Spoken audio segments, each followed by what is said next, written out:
सरकार को बताऊंगी। और इससे पहले भी मैंने एक निवेदन दिया था, चर्चा भी हुई है, सरकार सकारात्मक है, ये कहने के लिए मैं यहाँ आई हूँ।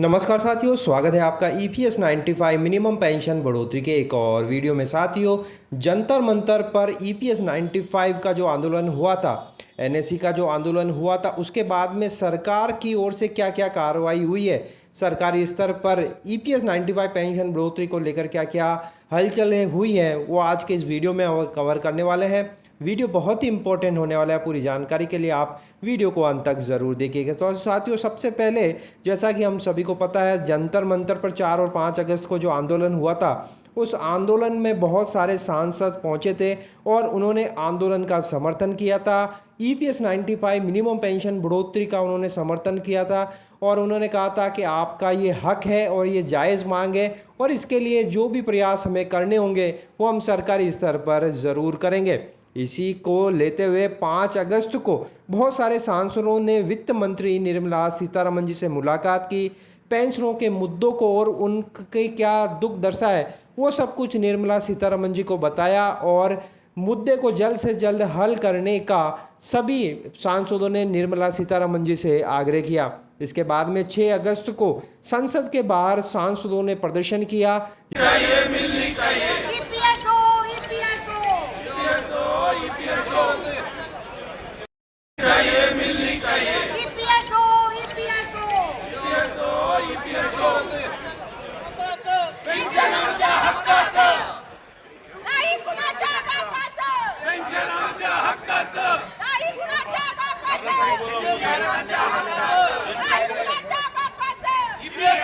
इसके बाद में लोकसभा अध्यक्ष ओम बिरला जी से भी पेंशनरों ने मुलाकात की और ओम बिरला जी ने पेंशन मुद्दे पर श्रम मंत्री जी से बात करने का आश्वासन दिया और कहा कि जो भी कोशिश होगी मैं ज़रूर करूंगा। वित्त मंत्री और श्रम मंत्री से मुलाकात कर मैं पेंशन मुद्दे को जल्द से जल्द सुलझाने की पूरी कोशिश करूंगा। इसके बाद में पुणे से सांसद मेधा कुलकर्णी जी सरकार और पेंशनरों के बीच मध्यस्थता का काम कर रही है। जैसा कि उन्होंने खुद जंतर मंतर पर आकर सभी को कहा कि सरकार इस मुद्दे पर संवेदनशील है, जल्द इस पर कार्य हो रहा है और मैं पेंशनरों और सरकार के बीच मध्यस्थता का काम कर रही हूँ।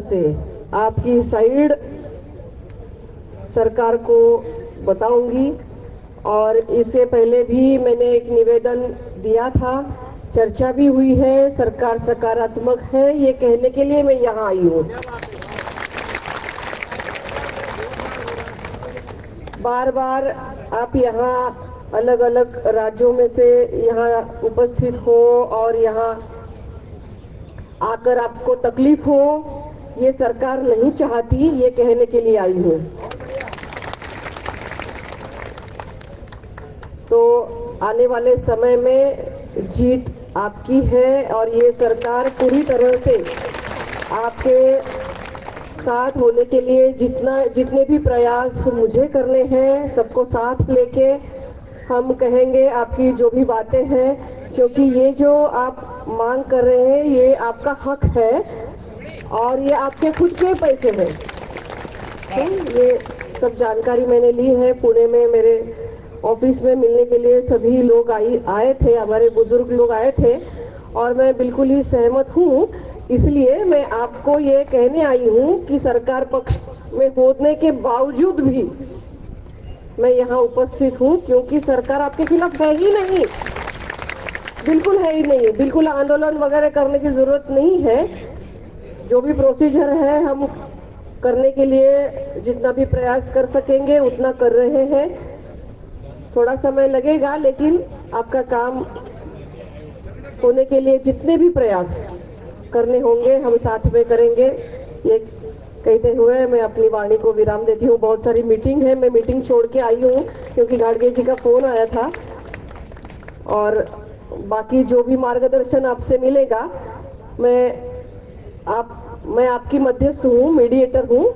आपका जो भी कहना होगा वो मैं सरकार तक पहुँचाऊंगी। धन्यवाद। वंदे मातरम। भारत माता की अपने वादे के मुताबिक उन्होंने कई मंत्रियों से पेंशन पर बात की। उन्होंने पेंशनरों की समस्याओं को सभी के साथ में साझा किया और अपने फेसबुक पेज पर भी पेंशनरों की समस्या को उन्होंने उजागर किया। इसके बाद में मेधा कुलकर्णी जी ने 11 अगस्त को श्रम मंत्री मनसुख मांडविया जी से मुलाकात की और पेंशन मुद्दे पर सारी रिपोर्ट श्रम मंत्री को सौंपी। जंतर मंतर पर आंदोलन किस रूप में चल रहा है और इसकी पूरी रिपोर्ट श्रम मंत्री को बताई और समस्या को जल्द से जल्द सुलझाने का उन्होंने आग्रह किया। इसके बाद में श्रम मंत्री मनसुख मांडविया जी ने कहा है कि पेंशनरों के साथ में मेरी पहले भी मुलाकात हो चुकी है। एनएसी के बड़े नेताओं के साथ में मेरी मुलाकात हो गई है और बहुत ही जल्द पेंशन मुद्दों पर जो भी जरूरी कार्रवाई है वो कर ली जाएगी। के बाद में मेधा कुलकर्णी जी ने वित्त मंत्री निर्मला सीतारमण जी से भी मुलाकात की और पेंशन मुद्दे पर उन्हें ब्रीफ में समझाया कि किस तरह से पेंशन बढ़ोतरी का आंदोलन चल रहा है जंतर मंतर पर और किस तरह से पेंशनरों की समस्याओं को हमें जल्द से जल्द सुलझाना होगा। इस पर वित्त मंत्री जी ने कहा है कि एनएसी दल से पहले भी मेरी मुलाकात हो चुकी है और हाल ही में बहुत सारे सांसदों ने भी मुझे मिलकर पेंशन मुद्दे पर विस्तार से चर्चा की है और सरकार इस पर संवेदनशील है। जरूरी कार्रवाई होने के बाद में जल्द से जल्द पेंशन मुद्दे को सुलझा लिया जाएगा। इसके बाद में सबसे बड़ी अपडेट प्रधानमंत्री मोदी जी से निकल कर आई है। जी हाँ साथियों, केरला से सांसद एन.के. प्रेमचंद जी जो लगातार संसद में पेंशन का मुद्दा उठाते रहे हैं, उन्होंने मौका मिलते ही फिर से प्रधानमंत्री नरेंद्र मोदी जी से मुलाकात की और पेंशन मुद्दे को जल्द से जल्द सुलझाने का उनसे आग्रह किया। इसका पोस्ट उन्होंने अपने फेसबुक पेज पर भी किया कि प्रधानमंत्री मोदी जी से पेंशन मुद्दे पर बात हुई है और जल्द इसके समाधान निकलने की आशा है। तो साथियों, सरकारी स्तर पर लगातार प्रयास जारी है, चाहे श्रम मंत्री से मुलाकात हो, वित्त मंत्री से मुलाकात हो, मंत्रियों को ज्ञापन सौंपना हो, सांसदों का साथ हो या फिर प्रधानमंत्री मोदी जी तक बात पहुंचनी हो, सरकारी स्तर पर अपडेट लगातार जारी है। अब ये देखना होगा कि कब पेंशन मुद्दा सॉल्व होता है और पेंशनरों के चेहरों पर मुस्कान आती है। आपका इस बारे में क्या ख्याल है? एनएससी के आंदोलन को आप किस तरह से देखते हैं और सरकारी स्तर पर जो ये प्रयास हो रहे हैं उसको आप किस तरह से देखते हैं? आपकी राय कमेंट बॉक्स में ज़रूर बताइएगा। वीडियो अगर आपको अच्छा लगा तो लाइक शेयर ज़रूर कर दीजिए। इसी तरह की इन्फॉर्मेशन प्राप्त करने के लिए आप चैनल को सब्सक्राइब ज़रूर कर लीजिए। तो फिर मिलते हैं, तब तक के लिए अपना ख्याल रखिए। जय हिंद, जय भारत। चाहिए मिलनी चाहिए EPS दो, EPS दो। चाहिए मिलनी चाहिए EPS दो, EPS दो। पेन्शन आमच्या हक्काचं नाही कुणाच्या बापाचं, पेन्शन आमच्या हक्काचं नाही कुणाच्या बापाचं। पेन्शन आमच्या हक्काचं